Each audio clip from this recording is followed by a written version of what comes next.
Hi my YouTube cuties.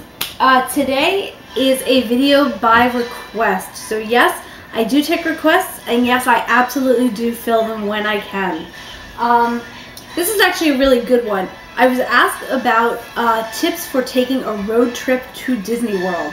Now while I have never been brave enough to do this with my own family, simply because I think that it would be worse than Rage in the Cage, the WWE MMA match, I admire families that can do this, and so I have some tips and tricks that I have gathered from the web. I've gathered from friends that have successfully taken road trips and arrived at their destination intact as one whole happy family.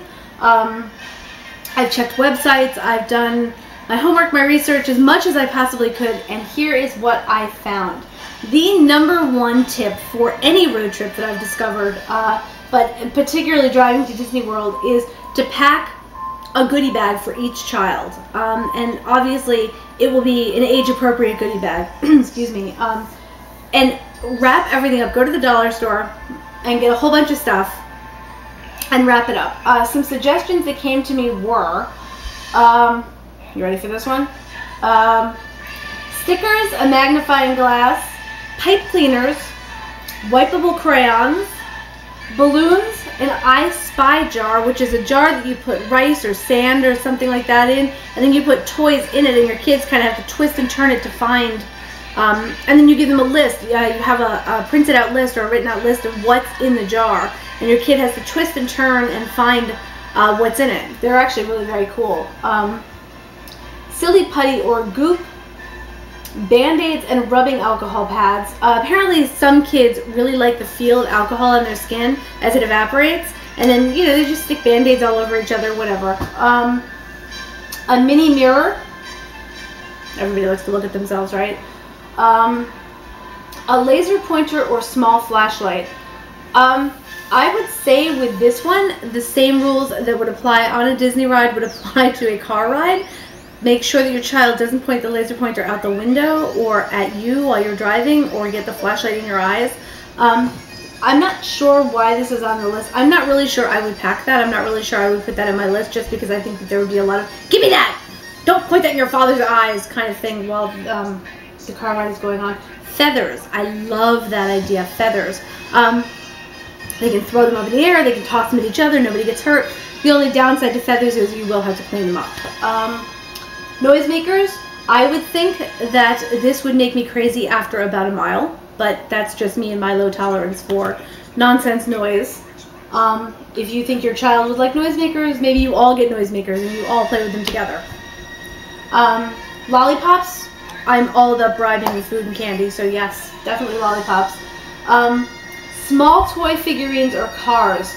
I guess they're talking about like Matchbox cars or Hot Wheels. This would definitely keep my children entertained. I would buy a pack of the, they come in like 6 or 8, and I would individually wrap every single one of them. A folded aluminum foil.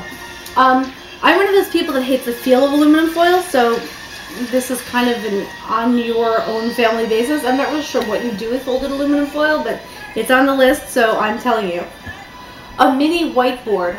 While I love this idea of a mini whiteboard, the first thing that I think of with my kids is that there will be marker all over my car, all over each other, all over their car seats. Go into that as you see fit. In that same theme, I also saw a really, really good idea that I love. You print out activity sheets, age-appropriate activity sheets, connect the dots, math, history, geography, whatever, you know, age-appropriate worksheets for school or whatever, and then you slip them into those those clear protective sheets, and you give your kid a marker, and you let them do, and it acts like a wipe off board, and you know, let them do the activity over and over again. But again, the same thing with this as with the whiteboard is that the potential for dry erase marker everywhere is high, and I'm not sure the dry erase marker would work on those those clear protector sheets. You can get those at Staples or Office Depot. I think on those you need an actual marker. I only know that because my son does something called Minute Math, which is definitely something that I would bring along on this kind of trip. You print out a sheet of multiplication, addition, subtraction, division, whatever, and then you give them a minute, and they have to do as many questions in that minute as they can. That's homework that he brings home every night, and I know because I've lost markers, we can't find a marker, so I've tried to give him a dry erase whiteboard marker, and it hasn't worked on those sheets. So go into that tip. A disposable camera. I love this one. The only thing about it is that pictures out of the window of a moving car are difficult, especially if they're going to be using flash. The flash is just going to bounce off the window. If they have an open window, that's awesome. Just make sure that they don't stick the camera out and lose it. I would think that this would be a fun thing to give your kids at your first rest stop. Let them snap some pictures at the rest stop, or if you pull over on the side of the road, let them snap pictures then. I'm not so sure it would work out of a moving camera. Light colored markers. Again, going back to the marker thing, I'm not a big fan of, I would much rather bring crayons because you can't really write on each other with crayons. Scissors and magazine pages to cut up. Safety scissors and magazine papers to cut up are a great idea, but you will have to clean up the remains of what is cut up. So that's something to think about. Sticky sticks. I don't know what those are, but if you know what those are, great. I am a big fan. The things that I love on this list are the pipe cleaners and the feathers and the mirror and the silly putty. The other thing on that list is finger puppets, which I think are awesome. Then another mom said, another thing every mom said straight across the board is that they pack a DVD player. Everybody invested in a DVD player for each kid, a couple movies, and a pair of headphones. And if your kids are older, let them bring their iPod, whatever they have. If you're going to do this, either get car chargers. I think some of the car chargers have splitters. But if you're not gonna, if they don't have splitters, you don't have enough room in your car charger, consider getting one of those battery packs that I mentioned to you, one of those rechargeable packs that I mentioned to you when I was packing for Disney. It'll help keep these appliances charged so you don't have to, you know, deal with a dead DVD player halfway through your trip and a screaming child because they can't finish watching Pinocchio or whatever. DVDs for each kid. It actually says on here, take turns watching favorite shows. And I have to laugh at that because in my house that would not go over well at all.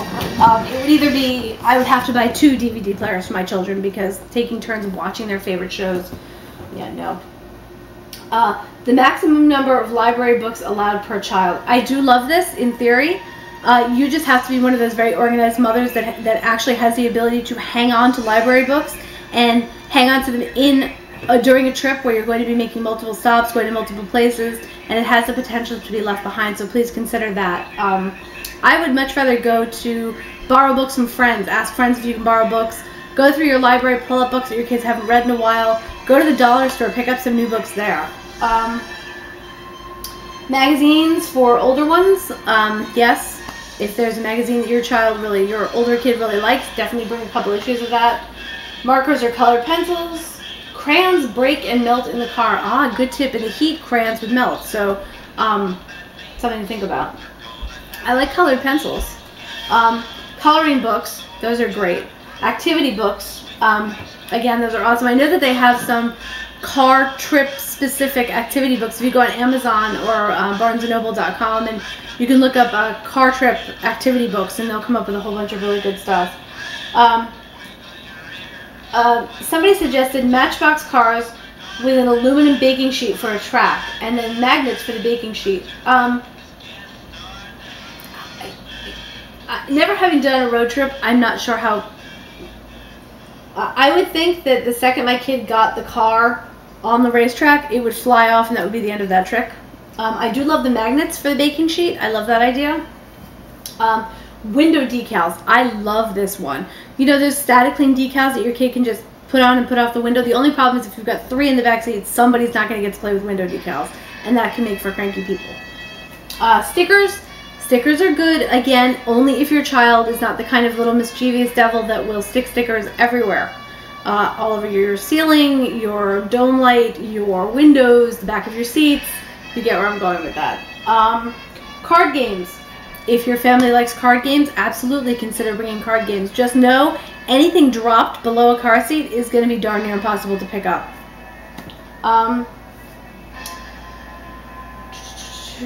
pipe cleaners, I mentioned.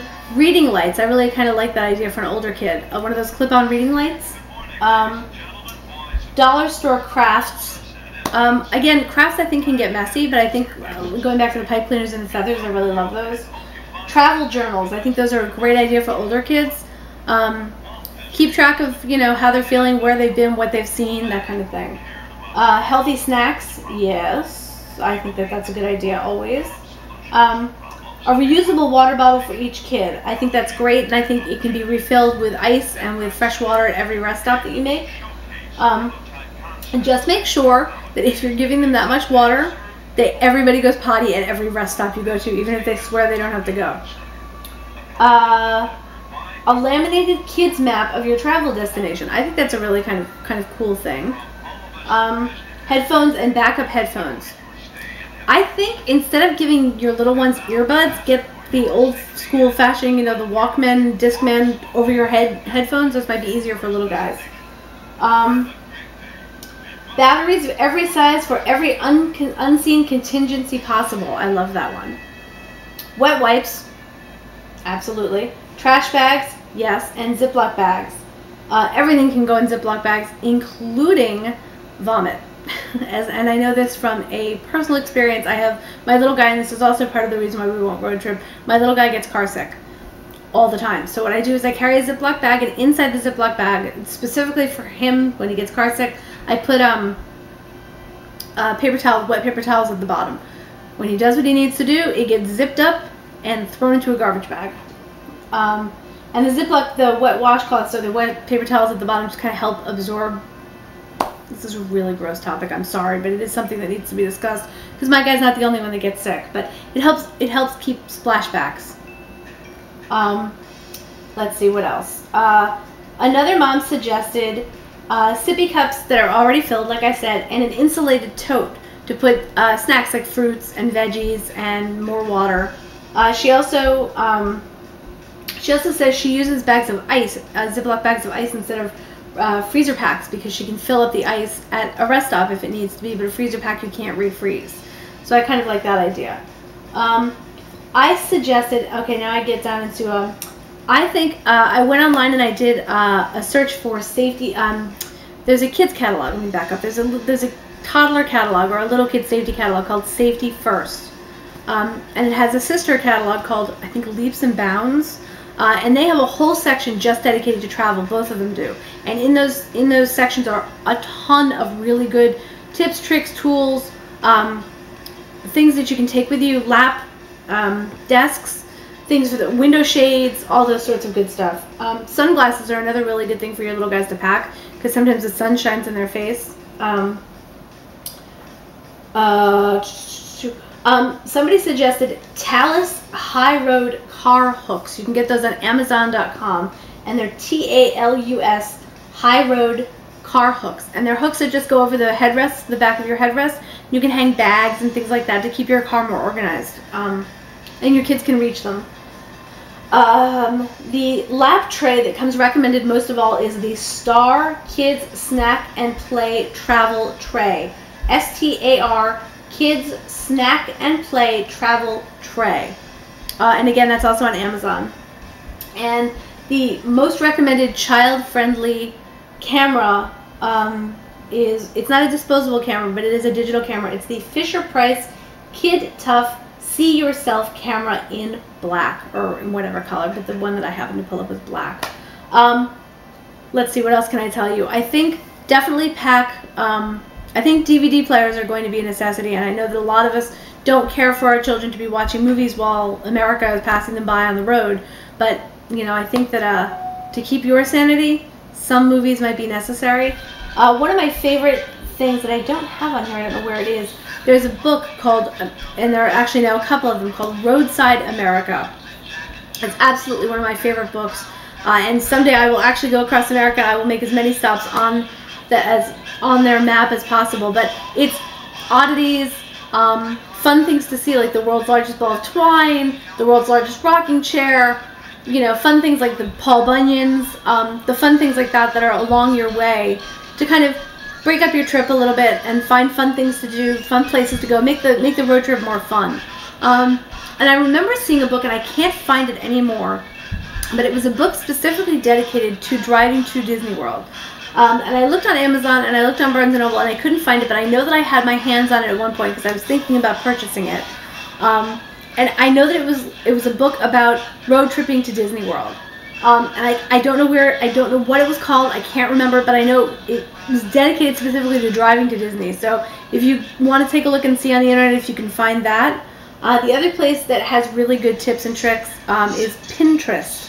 If you're a member over on Pinterest, do a search on driving to Disney World or road trip tips, and you will come up with some great stuff. The other place that's really good to look on that is just if you go to the DIS boards, like I mentioned to you before, the DIS boards. It's disboards.com, and you look up driving to Disney or road trip to Disney. There is a plethora of good information that includes actual travel time, tips on roads to avoid, tips on alternate routes, gas prices. I mean, really, really, really in-depth, knowledgeable stuff. So that would be my jumping off point for you. That would be absolutely where I told you to start, is go to the DIS boards and take a look there. And I think blankets, pillows for everybody. And just pack your patience. The same things that you pack for Disney World apply to a car ride. Patience, definite sense of humor. Your camera and your sense of adventure definitely needs to go with you on a car ride. So I hope that this has been helpful. Again, I'm stabbing at this one in the dark because it's not something I've ever done myself. So when you come back from your road trip, you will have to tell us how it went and your own tips and tricks. And I would love to hear from other people who have actually done this, who've actually driven long distances with their families, so that I can get some tips and tricks that I might not have thought of, some things to pack that I might not have thought of. Give me your idea, give me your feedback, and that's it. Peace out, peeps.